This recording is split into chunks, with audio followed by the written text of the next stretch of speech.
Greetings and welcome to a very special Simmers Morning Skate. Rob Simpson here, along with the radio voice of the Winnipeg Jets, none other than Paul Edmonds.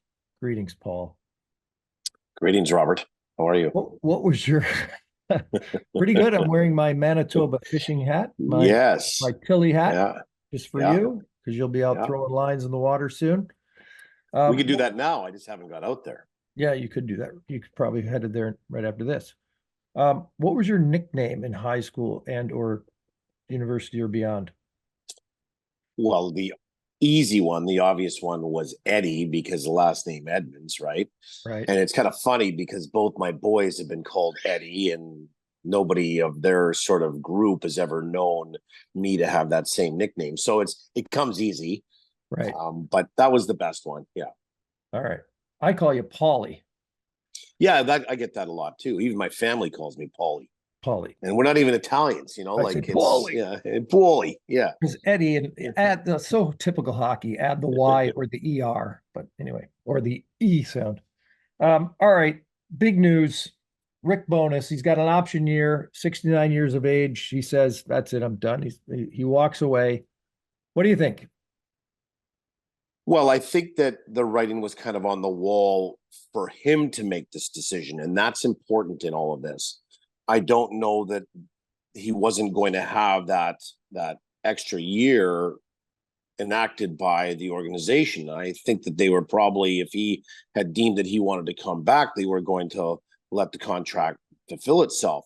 But let's not forget that last season or last year, Rick had developed COVID and I don't want to say long COVID symptoms, but he had symptoms for quite a while. And it really kind of, it knocked him down for a number of weeks and into months. And then this year in the fall in November, his wife, Judy, had a seizure and that kept him away for a month as well. And he mentioned this in his presser on Monday about the health issues that came up. Life-changing health issues, I think, was the quote that he used. And so when you put all that together, you understand that he just decided at 69 years old, going into his 70th year, that it was time to just step back from the game. 2,700 games as a coach, 5 decades. I mean, from the scrappy 70s to high flying 80s to the dead puck 90s into, the 2000s where the game has really opened up and got speedy. And through all of it, he evolved. And he was a great communicator. He leaves nothing behind. It's ironic because this year he was named to the All-Star team and represented his team and the division at the All-Star game. He also is up for Coach of the Year, along with Rick Tocchet and certainly Andrew Burnett from Vancouver and Nashville, respectively. But the big prize eluded him, of course, the Stanley Cup, and he got there with Dallas as a head coach and didn't win it. But Rick, I think, will certainly walk away. It was a sterling career. He has nothing to be ashamed of. It was his decision, his family's decision. It was emotional for him on Monday as well.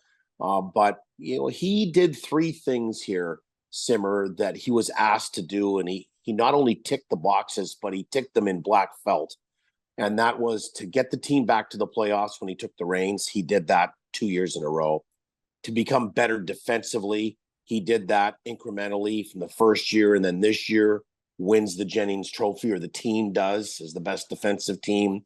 And then also changed the culture in that locker room. And he unequivocally did that as well. A couple pieces out, a few pieces in, renaming of a different captain. And there has been a different noticeable culture in the Winnipeg Jets dressing room.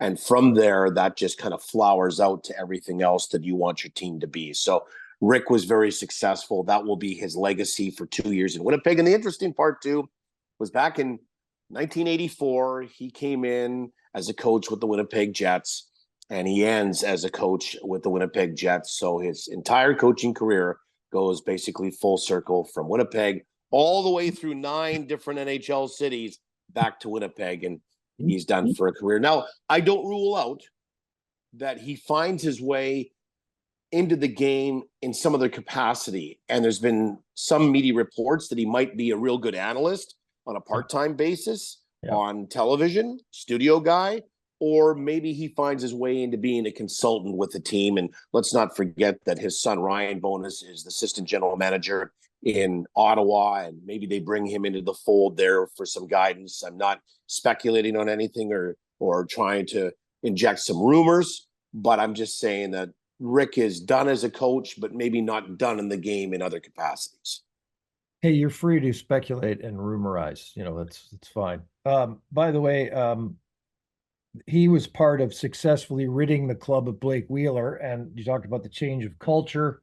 Adam Lowry. I mean, we had his dad, Dave, in Seattle this year, and obviously he's been around as the assistant coach.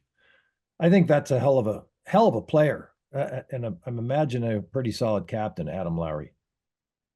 Tremendous. I mean, from the time that I got to know him, and this was a number of years ago, probably in the fall of 2014, Adam was coming through and he was the captain of the Jets Young Stars team in Penticton. And he stood up, and it was the first time I interviewed him, and he spoke very well. And let's not forget, he had leadership duties in the Western Hockey League with the Swift Current Broncos as well. So you see that lineage kind of come through from his dad and then to Adam. And then, of course, what Adam becomes is a player and a leader. Boy, this guy does everything. And the question always was, can a third line center be your captain?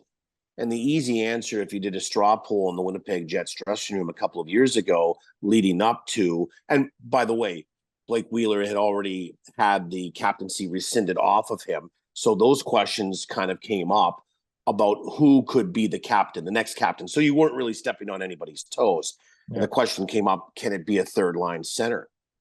And everybody that you asked that question to in the room said, as long as he has the respect of the room.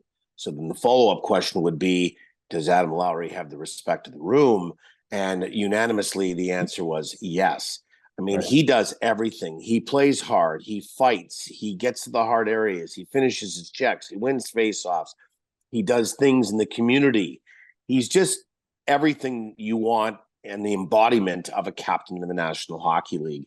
Has a house here. I mean, spends time here in the off season. I mean, they still go back to Calgary, but he's fully invested in this market. And I don't think, as a Winnipeg Jet originally, he wants to play anywhere else but in Winnipeg and would love to win a Stanley Cup here. And he's a guy that drives, he's a guy that competes, and everybody just can kind of follow in line with the way he plays. And if you play to 75% of what Adam Lowry does and how he exhausts that emotion for the Winnipeg Jets, you've got a real good leader, and a lot of guys will just kind of fall in behind him, and you should have a pretty successful team. And they have under the 1 year that he's been the captain. All right, Paul Edmonds. Well, you talked about Stanley Cup contention, and there was thoughts that it might be headed in that way, and then all of a sudden, yeah, they win one, and that's it. So what the hell? Yeah, interesting series. Well, interesting series with Colorado. There's no question about it. And I think that when you look at every game and break it down, the Jets had a chance or were kind of holding some cards with the game in their favor. You know, game number 2, they're up 2-1 in the game, and Kyle Connor hits a post. Could be 3-1, and it might be kind of lights out at that point. And then you're going to Denver with a 2-0 series lead instead. Half a shift later, they come right back down, being the Avalanche, and they score to make it 2-2. Yeah. And then there was some, little advised sort of penalties that were taken throughout the series. I think of game 3, they had a 2-1 lead after 2 periods in Denver, and then just absolutely imploded with power plays for the Avalanche and took bad penalties. And you could go through them and determine whether you think they should have been called or not. Regardless, they were. Same thing in game 4. Second period just came unraveled because they took too many penalties and allowed one of the best power plays. Let's call a spade here. Edmonton has a great one, and so does Colorado, and they're driven by a couple of similar players who, by the way, are both up for the Hart Trophy, right? In McDavid and in McKinnon. So from that standpoint, so you can look at the obvious stuff, but the underlying issue here was discipline. To an extent, it's discipline. And maybe with that comes kind of the maturity as a club, or maybe the team being in that situation again, where instead of just handling it, dealing with it, they got a little flustered and it just kind of snowballed. And that maybe comes with new territory. Well, the other thing too is you look at the penalty kill of the Winnipeg Jets all season long, and it was problematic. It wasn't as good as the year before for various reasons. And it ended up being their Achilles heel in the postseason. The other thing that was interesting, and I don't blame anybody for this, because I think if you and I were behind the helm or in the coaches' meetings and strategizing for this series to start, the Jets win 8 in a row to end the regular season, including a 7-0 pumping of Colorado in Denver along the way to get to that second spot in the division and secure that. So you go in and you say, everything that we're doing right now is pretty good. We're fine the way we're playing. Colorado said to themselves, we need to make adjustments. They dove deep into maybe finding some of those areas where they could exploit in the Jets. And by the time the Jets realized what was happening, we're 3 games into the series. It's 2-1 for Colorado. Now you're making some adjustments, and Colorado's countering those adjustments right away. They just seem to be half a stride ahead when it came to the strategy of what was going to go on in that series. Let's not forget, they're only a year and a half, 2 years removed from a Stanley Cup championship themselves. And Jared Bednar kind of understands what it takes to win. And then when you have, and I'll call him one of the best players in the year, and my vote for the Hart Trophy winner in Nathan MacKinnon, he just drives everything. He makes everybody better. And they solidified their goaltending in Alexander Georgiev after game 1. And he wasn't a problem the rest of the way through. Had he played the rest of the way through like he did in game 1, it might have been a different story. So there's a number of things as to why the anatomy of how you go into sort of slumping through that playoff series near the end. But it was really Colorado that notched their game up, and Winnipeg tried to match it when they did. They did a pretty good job of it, except running into penalties. But the penalty kill was a problem all year, Simmer. By the way, you don't have to analyze it. Will Dallas or Colorado advance? 1-1. You going to flip a coin on that one, or what do you? Oh, it sure is. Yeah, it's just the way game 1 went. You thought Colorado can't be stopped here, right? And not only that, but they win game 1 after a bit of a layoff. Okay? And then almost came back and win game 2. Right. Well, not so almost win it, but scared the you-know-what out of them. Yeah, I will give the advantage to Colorado right now because it's 1-1 and they have home ice advantage going to, Denver and Ball Arena. So right now at this point, I would say Colorado would have the advantage over Dallas. But I honestly see this series going 6 and probably 7 games, just the way they're going to fight tooth and nail. And both teams are pretty evenly matched. But you probably have to give the edge to the team that now has home ice advantage and also is not that far removed from winning a Stanley Cup. Right. All right, back to the Jets. Let's talk about the future. So they fall short. You've got guys like Toffoli and Monahan. Hi, how you doing? Goodbye. Thanks for coming type situation. Well, not necessarily. Sean Monahan. Likely. I think Sean Monahan is a candidate to be considered to re-up with Winnipeg as a second-line center. And that wouldn't be a stopgap maneuver. It would be something that you would sign. He's only 29, so you could probably get away with a 3-year contract here. Now, I know he's slowing down. He's had 8 surgeries over the course of his career. But, boy, he still does a lot of things on the power play, face-offs, leadership. If you're looking for a guy to really fill that second-line center role with maybe a more speed element on his flanks. There goes the curtain right there. You just saw that. It's getting a little windy here. Wait, then so he's probably your guy. Well, here's my question then. And I sort of dismissed him a little bit there, but Cole Perfetti now was a center. And I think in the dream world, perfect world, he is a center. But you got him on the wing, had him on the wing. He's been successful. What does he have? I forget how many points he has. 19 goals. He had 19 goals this year. And at one point, he was leading the team in power play goals as well. Right. So you bring up a good point, right? Like Cole Perfetti came out of major junior hockey as a centerman. The issue was that he had to get faster. And I think he will this offseason. So they put him over to the wing. the wing wasn't great for him to start his National Hockey League career because he didn't have that escapability. He wasn't that elusive, and he was getting banged around, and he's only 5'10". Now, he got better at avoiding a lot of that contact and being more slippery, as they say in the game, and thereby being more durable. But I think at the end, what you'd like to see is him increase his foot speed and then move back into the middle because he's such a cerebral player. So that buys you some time if you have that second line center position already filled, because they tried it at the start of this season leading up to move Cole into that second line center position. So and while he didn't fail at it, yeah, it just didn't work for the team.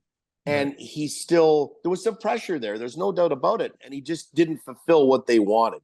So if you're still thinking that Cole's going to move into the middle, that's possibly an opportunity to have Sean Monahan there as a mentorship. The other guy that comes in, that's another centerman that can really skate right now. And we saw him a couple of years ago in that Western Hockey League final between Seattle and the Winnipeg Ice, now in Wenatchee. And that's Brad Lambert, who had an excellent year with the Manitoba Moose this year, got called up for game 82, ends up getting a point along with Nikita Chibrikov, who got called up as well. He gets a goal, game winner, against the Vancouver Canucks in game 82. So there's some young guys coming up, and Brad Lambert might just push into that spot. So here's what you've got kind of as your crystal balling everything. If you believe Brad Lambert now can take that step at 20 or 21 years old and be your second line center, or you're going to give him the opportunity, maybe you don't need Sean Monahan. If you deem that Brad Lambert can go onto the wing along with Cole Perfetti for another year or two, then you probably need Sean Monahan in your second line center position. I would say this to you. Sean Monahan as a second line center with the Winnipeg Jets immediately makes the Jets more valuable, deeper, and a better team to start the season next year. But that will come down certainly to money and term when it comes to what the Jets want to offer up and what the Monahan camp would like. Very good, Paulie. Very good. It'll be fun to kind of see how that unfolds. Real quick, because we're running out of time. 3 UFA defensemen. Where do we go and what do we do? We got Colin Miller, DeMello, and Dylan. I think Colin Miller probably doesn't want to come back. He was brought in and didn't really get an opportunity here as a right shot defenseman, rightly or wrongly. He's probably looking for somewhere else where he can play because he sees where he is on the depth chart here. Yeah. Dylan DeMello has been Josh Morrissey's partner for the last couple of years.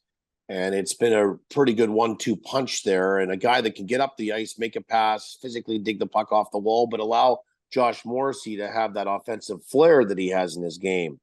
He'd be a guy that I think the Jets are looking at in re-upping, if the dollars are right.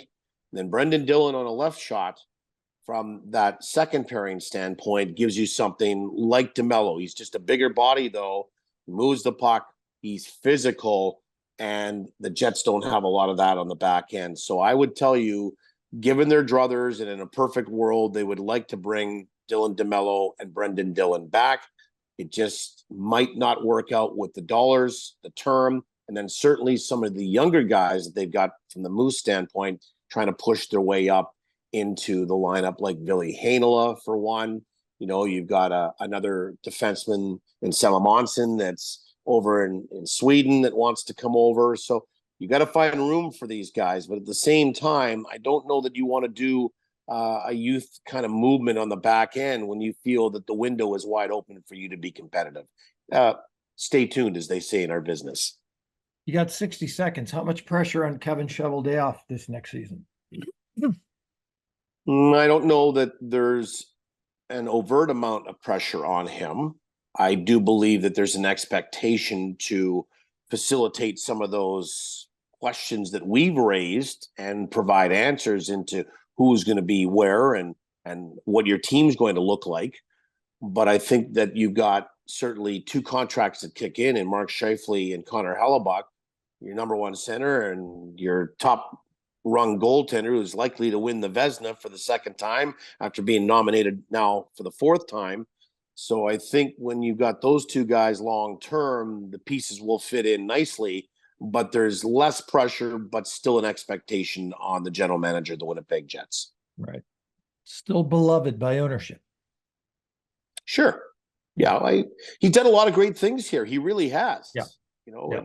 and the other thing, just to kind of conclude, nobody was ducking the responsibility of the team not getting to the second round or Right. past Colorado from that standpoint, right? They all took responsibility, the players, the administrators, and certainly Rick Bowness. Rick Bowness said in his avail on the day he retired, I kind of felt like I failed, right? Like, Right. so they were Chevy responsible, and when you have that, that's important.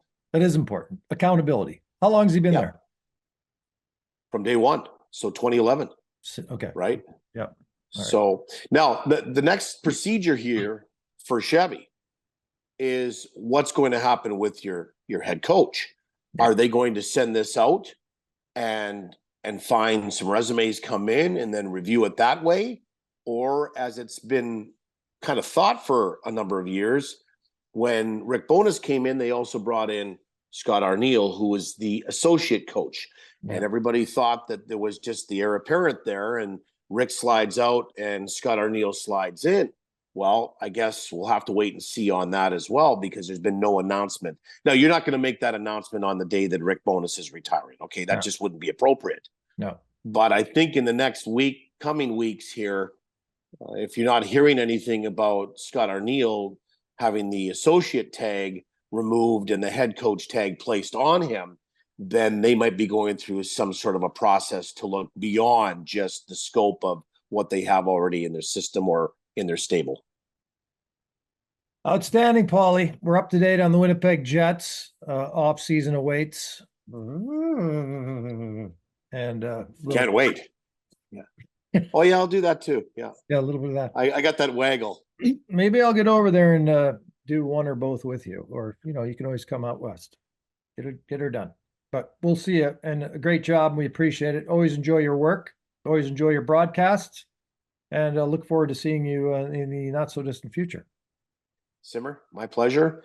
And I'll send you my new address for the invoice and subsequent. Oh yeah, forget it. I haven't moved in 16 years. Have a good one, man. Anytime. Yeah. Cheers.